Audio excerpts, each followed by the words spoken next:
La vraie question à se poser pour arrêter de procrastiner. Si tu as tendance à tout remettre au lendemain dans tes projets de vie, tu vas peut-être essayer tout un tas de trucs pour arrêter de procrastiner. Malheureusement, ça peut être fonctionné pendant une semaine, un mois, et puis comme on dit, le naturel est revenu au galop. Sauf que si ça ne marche pas pour toi, c'est qu'il y a forcément une raison derrière tout ça. Et tu auras beau essayer tous les conseils sur l'organisation du monde, et ça ne va pas t'aider. Maintenant, il y a une question à se poser quand on n'arrive pas à en sortir. Bouge pas, je te dis ça juste après le générique.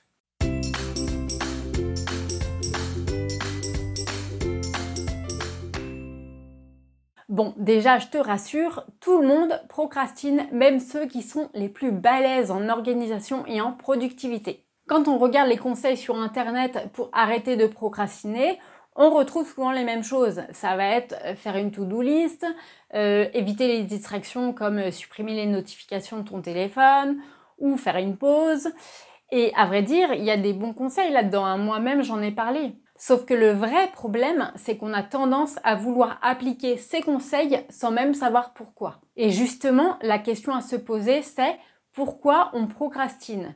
Et pas simplement d'une manière générale pourquoi je procrastine, mais plutôt pourquoi je procrastine pour telle et telle chose. En fait, c'est comme si tu allais voir le médecin et qu'il te donnait un médicament contre le mal de dos. Alors oui, sur le coup, ça va fonctionner et puis dans quelques temps, ça va revenir.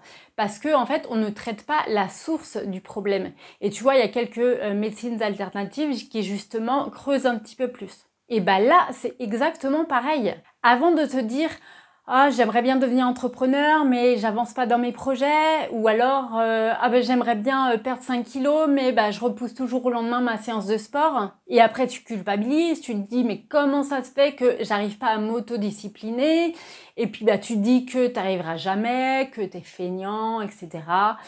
Et là, c'est la fin du monde. Bon, plus sérieusement, faut déjà que tu apprennes à bien te connaître avant d'appliquer quoi que ce soit. Et à partir du moment où tu comprends ce qui bloque, tu peux trouver des solutions. Par exemple, je peux te donner 6 exemples de pourquoi tu procrastines et les solutions qui vont avec. Donc la première raison, c'est que tu as peut-être peur parce que tu t'es fixé des objectifs trop hauts. Donc tu vois, tu as visualisé la montagne qui est tout en haut et du coup ça t'angoisse et tu dis oh là là, c'est pas possible, j'y arriverai jamais. Or, si tu découpes, on va dire, ton gros objectif en petites actions, tu dis ce mois-ci je m'occupe de ça, le mois suivant je m'occupe de ça, etc. Du coup, tu vois plus ça comme un truc immense qui te met la pression. La deuxième raison, c'est que peut-être tu as mal défini ton plan d'action et du coup, tu as tendance à partir un petit peu dans tous les sens. Donc là, ce que je te conseille, c'est d'établir une stratégie vraiment à suivre. Et pour pas te perdre, j'avais vu une vidéo qui était très intéressante et qui faisait référence en fait à un bateau avec le capitaine et l'équipage. Donc d'un côté, il fallait mettre la casquette du capitaine, donc c'est celui qui décide, donc tu établis à ce moment-là ta stratégie. Et ensuite, tu mets la casquette de l'équipage, donc c'est celui qui exécute, et là tu exécutes ta stratégie. Le gros problème, c'est que bien souvent, on choisit une stratégie, c'est génial, et ensuite, au moment d'exécuter, c'est là où on se remet en question, on se dit « Ah oui, mais mince, peut-être que finalement, si je faisais ça comme ça serait mieux, et ça comme ça. » Et du coup, on n'avance pas. Or, si tu te dis « Ok, là, c'est ma casquette de capitaine, ensuite, je passe à ma casquette d'équipage sans réfléchir. » Et de cette façon, c'est beaucoup plus facile d'éviter de se remettre en question. La troisième raison, c'est que peut-être tu es fatigué, tu as besoin de repos, tu manques d'énergie. Et là, il n'y a pas d'autre solution que de se reposer. Tu vas faire une pause, te ressourcer et tu vas te coucher un petit peu plus tôt.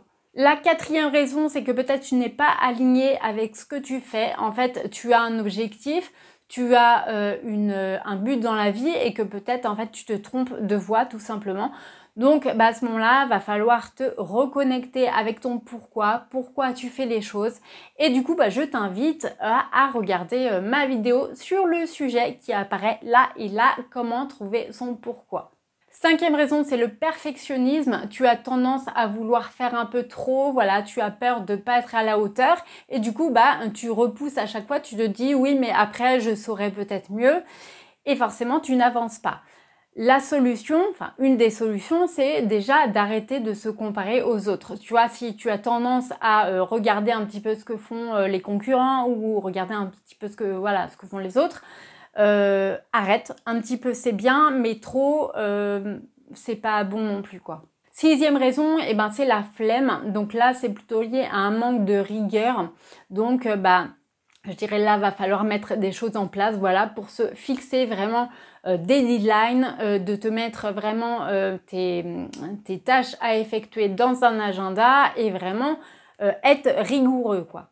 Donc tu vois, en fait, ça ne sert à rien de vouloir se faire violence à tout prix en se disant « Ok, il faut que j'avance, parce qu'en fait, il faut plutôt te poser et réfléchir à pourquoi je procrastine et ensuite mettre les solutions en place. Donc vraiment, prends le temps d'analyser la situation. Qu'est-ce qui bloque? À quel moment je décide de laisser tomber? Parce que souvent, on s'aperçoit qu'on retombe facilement dans les mêmes schémas.